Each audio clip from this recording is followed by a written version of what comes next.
Thank you all for joining us today. My name is Sameen Dabard, and I am a Pakistani-born, American-raised Muslim woman.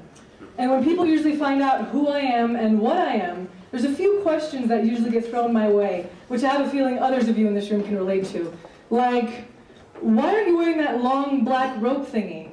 Or, can women in your country work and drive? Or, how about, are women in your country allowed to leave the house alone? Or, why do Pakistanis hate America so much? And here's my favorite one. Do you have any say in who you marry? Has anyone ever heard these things before? Let's just see some nods. Yes, you can tell that the majority of the heads in this room are nodding yes. So what exactly is the problem here? What does this mean then?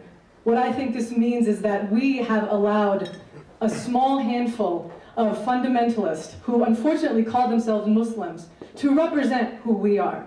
We spend more time breaking down stereotypes, saying all the things that we are not, rather than showing who we really are.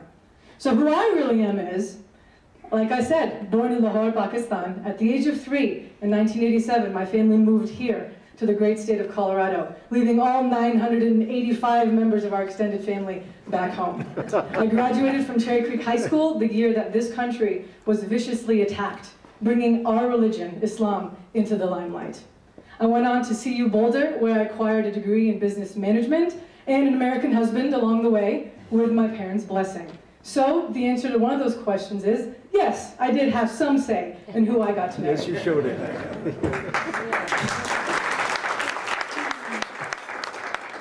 My husband is a United States Marine, and he has served 2 deployments, securing the streets of Iraq. So children there can walk freely to school without fear of being kidnapped or terrorized.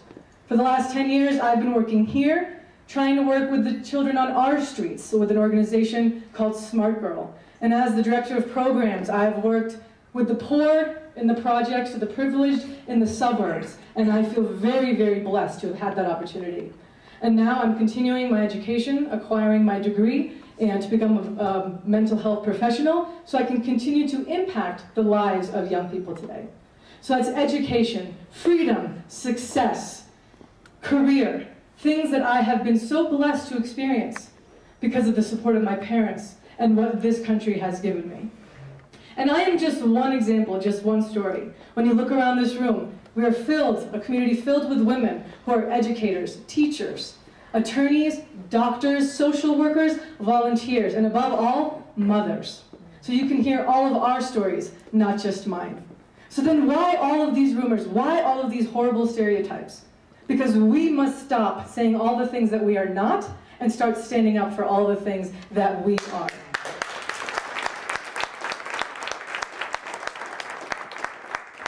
PAAC is dedicated to involving more young people like myself so that we may take pride in who we are to reveal the true face of Islam and Pakistanis, so that the next generation of Pakistani Americans are not faced with questions like, how many wives does your father have? Let's spare them that.